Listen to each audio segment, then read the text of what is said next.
सभी लोग को प्रणाम। आज हम लोग ग्रहों की दृष्टियों के बारे में जानेंगे। तो चलिए स्टार्ट करते हैं। सबसे पहले देखते हैं सूर्य ग्रह। सूर्य को पिता कहा जाता है, सूर्य को आत्मा कहा जाता है। सूर्य शासन प्रशासन सब चीज़ों को रिप्रेजेंट करता है, प्रदर्शित करता है। और सूर्य का प्रथम भाव में होना या सूर्य जहां कहीं पे बैठेगा, इस कुंडली में हम लोग अभी देख रहे हैं प्रथम भाव में, जहां कहीं पे भी होगा वहां से अपनी सातवीं दृष्टि डालते हैं। सारे ग्रह, हम आपको बता दें, सारे ग्रहों की सातवीं दृष्टि होती है। सातवीं दृष्टि जो है सारे ग्रहों की होती है। बाकी कुछ ग्रह हैं उनकी विशेष दृष्टियां उनको प्राप्त है, जैसे गुरु और मंगल, राहु, केतु और शनि, इन सभी को विशेष दृष्टियां प्राप्त है। और शुक्र, सूर्य, चंद्र और बुध, इनको केवल और केवल एक दृष्टि प्राप्त है, वो है सातवीं दृष्टि। तो यहां पर अगर हम देखेंगे, सबसे पहले सूर्य को एक दृष्टि क्यों प्राप्त है ना, जानने का प्रयास करेंगे सारे ग्रहों की दृष्टियां क्या प्रदर्शित करती हैं। तो सूर्य है पिता, और पिता की दृष्टि जो है अपने सारे बच्चों पे बराबर की होती है, वो किसी को कम ज्यादा नहीं मानता, ठीक है। तो सबको एक दृष्टि से देखता है, बराबर दृष्टि से देखता है, इसीलिए सूर्य की दृष्टि है केवल और केवल सातवीं। दूसरे नंबर पे आ गया, अब यहां पर देखते हैं चंद्रमा। चंद्रमा की दृष्टि जो है, चंद्रमा को सबसे पहले जान लेते हैं चंद्रमा है क्या। चंद्रमा सबसे ज्यादा माँ को प्रदर्शित करता है। चंद्रमा माँ का कारक है, सूर्य पिता का कारक है। और माँ की भी दृष्टि केवल और केवल एक ही होती है। माँ भी चाहे अपने बच्चे हों चाहे दूसरों के बच्चे, लगभग सबको एक ही दृष्टि से देखती है। सबके लिए एक ही प्रकार का उसके लिए उसके पास में स्नेह होता है। तो माँ की भी दृष्टि केवल और केवल एक होती है, इसलिए चंद्रमा की दृष्टि केवल और केवल एक है, जो है सातवीं दृष्टि। उसके बाद आते हैं मंगल। मंगल की जो है, मंगल को तीन दृष्टियां प्राप्त हैं। मंगल को एस्ट्रोलॉजी में सेनापति की संज्ञा दी गई है, सेनापति बताया गया है। अब मंगल यहाँ पर, मंगल को दृष्टियां कौन कौन सी प्राप्त हैं। मंगल को चौथी दृष्टि प्राप्त है, क्योंकि जहां से बैठा है वहां से चौथी दृष्टि पड़ती है। अगर देखें कालपुरुष कुंडली में देखा जाए तो चौथा घर जो है वो दिखाता है पब्लिक को, ठीक है। और यहाँ पर जो सेनापति है, सेनापति की जिम्मेदारी है, या सेना का जो सोल्जर है उसकी जिम्मेदारी है कि आम पब्लिक की रक्षा करना। तो यहाँ पर मंगल चौथी दृष्टि से पब्लिक को देखता है ना। उसके लिए सारे अपने हैं। चौथा जो ग्रह है, चौथा जो भाव है, वहां पर से हम लोग फैमिली का विचार करते हैं, या जो अपने बहुत निकट संबंधी हैं, अपने जो मित्र हैं, उनका भी उसी से ही विचार किया जाता है, चौथे भाव से विचार किया जाता है। अब चौथे भाव में यहाँ पर मंगल की दृष्टि है, तो यहाँ पर मंगल की दृष्टि क्या कर रही है, जितने भी अपने खास हैं, और सेनापति के लिए सारे जितने भी हैं सब खास हैं, क्योंकि उसके लिए कोई भी विशेष नहीं है, उसके लिए सारे लोग विशेष हैं, है ना। सेना का जब जवान है बॉर्डर पे जाता है, उसके लिए सारे लोग समान है, सबकी रक्षा करता है, ना कि किसी पर्टिकुलर व्यक्ति की। और दूसरे नंबर पे सातवीं दृष्टि हो गई। सातवां, अपने से सातवां घर, उस पे सीधी दृष्टि सभी ग्रहों की होती है ना। उसके बाद में आ गया अष्टम भाव। अष्टम भाव जो होता है कुंडली का, वहां पर अष्टम भाव से विचार होता है अचानक घटनाएं होने का, अचानक कुछ हो जाना, है ना, अचानक कुछ बदलाव आ जाना, है ना। मृत्यु का भी भाव है, अष्टम भाव मृत्यु का भी भाव है, और वहीं से आयु भी देखी जाती है। तो यहाँ पर कहीं ना कहीं जो सेनापति है वो कहीं ना कहीं देखा जाए हर समय मृत्यु के साथ ही खेलता है, और सामने वाले जिससे लड़ता है उसको भी जो है या तो मारता है या खुद मरता है।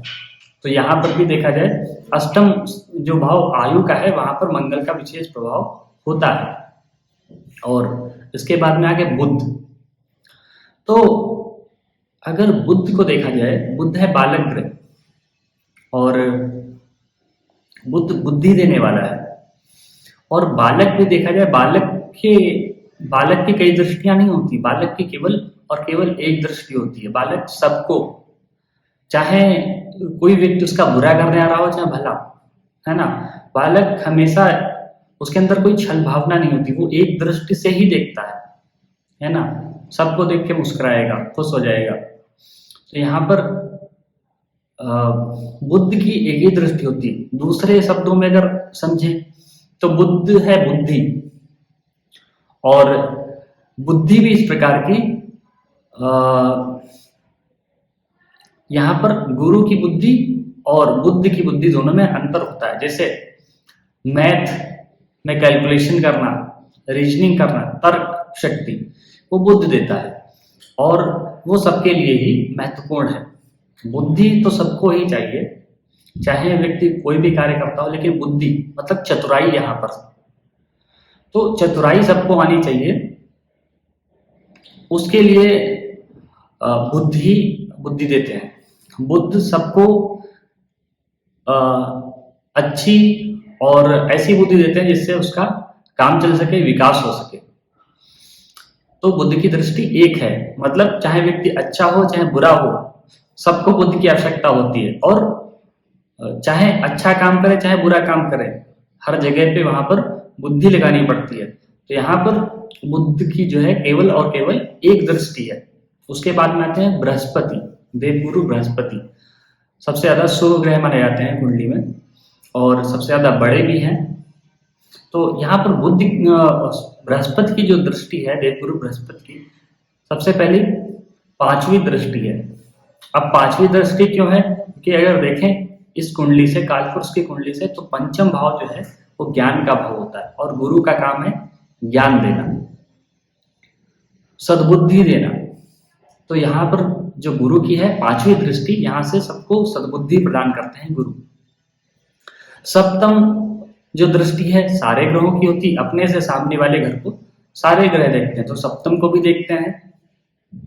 सप्तम भाव होता है पत्नी का भाव, तो वहां से सारे ग्रह जो है सामने वाले को, सप्तम भाव को सभी देखते हैं। तो उसके बाद में आ गया नवम भाव। तो नवम भाव जो है कुंडली का, वहां से धर्म का विचार होता है, वहां से पिता का विचार होता है, और वहां से दर्शन शास्त्र, फिलॉसफी भी वहीं से देखी जाती है, और उच्च ज्ञान जो है, उच्च शिक्षा भी वहीं से देखी जाती है नवम भाव से। और यहाँ पर गुरु बैठ के उच्च शिक्षा को देने वाले होते हैं, क्योंकि गुरु ही शिक्षा को देने वाले, और गुरु ही जो फिलॉसफी का ज्ञान है, ठीक है, दर्शन शास्त्र, इसके लिए गुरु ही बहुत ही विशेष माने गए हैं। गुरु ही उच्च शिक्षा को देने वाले होते हैं। और इसके बाद में आ गया शुक्र ग्रह। तो शुक्र भी जो है, शुक्र है भोग का कारक। शुक्र जो ग्रह है वो सभी लोगों को सुख देता है, और शुक्र ग्रह सभी को चमक धमक लग्जरी प्रदान करने वाला ग्रह होता है, सभी को आराम प्रदान करना शुक्र के अंडर में आता है। और शुक्र देव भी यहाँ पर सभी को एक ही समान दृष्टि से देखते हैं, क्योंकि शुक्र का काम है सुख देना। तो वो ये नहीं देखते कि ये व्यक्ति पात्र है या कुपात्र है। अगर उन्हें सुख देना है तो वो सभी को देंगे, चाहे व्यक्ति वो अच्छा काम करता हो चाहे बुरा काम करता हो, तो सुख ये सारे लोगों को समान रूप से ही देते हैं, इसलिए शुक्र की भी एक दृष्टि है। उसके बाद में आ गए शनिदेव, जिनको न्यायाधीश भी बोला गया है। और शनि बहुत ही मंद भी प्लेनेट है, शनै काम करने वाले हैं। और शनि दास को रिप्रेजेंट करते हैं। दास का अर्थ होता है जो व्यक्ति सेवा प्रदान करते हैं, सर्विस सेक्टर, वो दास के अंतर्गत आता है। अब यहाँ पर शनिदेव की तीसरी दृष्टि है, तीसरा भाव कुंडली में पराक्रम का भाव बोला गया है, मेहनत का भाव बोला गया। तो व्यक्ति मेहनत करता है, वो शनि की तीसरी दृष्टि यहाँ पर यही प्रदर्शित करती है कि आप कार्य करिए, है ना। अपना जो भी आपका कर्म है, आप कर्म करिए, कर्म पे आपका अधिकार है, और कर्म बिना कुछ नहीं होने वाला। तो यहाँ पर शनिदेव तीसरी दृष्टि से कर्म को दिखाते हैं, पराक्रम को दिखाते हैं कि मेहनत करो, कर्म करो और फल तभी मिलेगा। उसके बाद में सातवीं दृष्टि तो यहाँ पर सभी की होती है। और फिर यहाँ पर आ गया गुरु की शनि की 10वीं दृष्टि, क्योंकि 10वीं दृष्टि से भी देखा जाता है आपका व्यवसाय, पेशा, है ना, क्या काम करते हैं आप, समाज में किस कार्य से जाने जाते हैं। तो यहाँ पर भी शनि की यहाँ पर 10वीं दृष्टि है, और 10वीं दृष्टि होने के कारण यहाँ पर व्यक्ति को कार्य से पहचाना जाता है ना।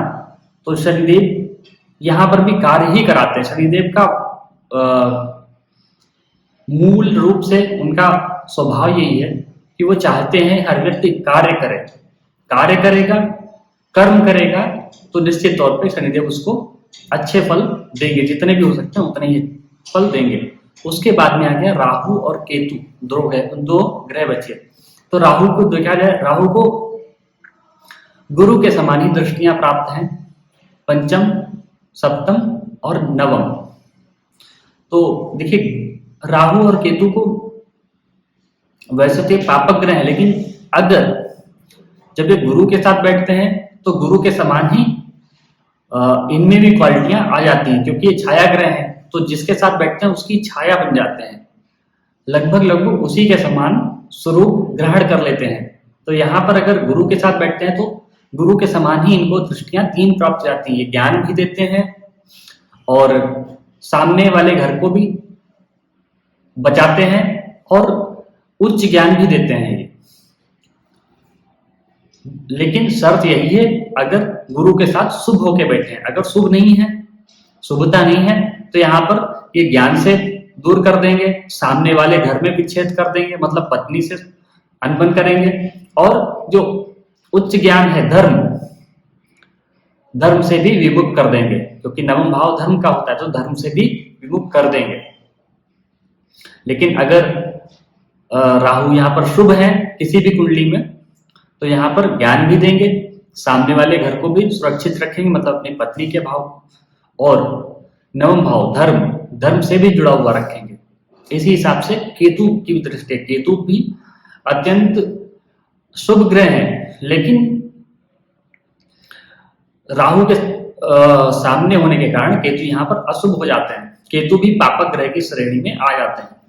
लेकिन जो केतु की दृष्टियां हैं वो अच्छी मानी गई हैं, लेकिन फिर भी देखना पड़ेगा केतु किस राशि में बैठे हैं, उस राशि का राशिपति कहाँ, ये दोनों चीजें बहुत ज्यादा महत्वपूर्ण है, मैटर करती हैं, इनको देखना चाहिए।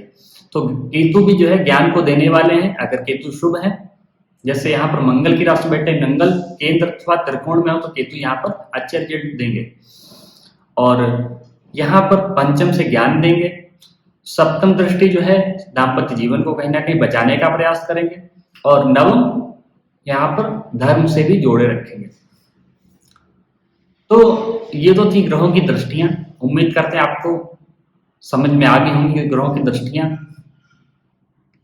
इसी प्रकार से चैनल से जुड़े रहिए। पूरा वीडियो देखने के लिए बहुत बहुत धन्यवाद।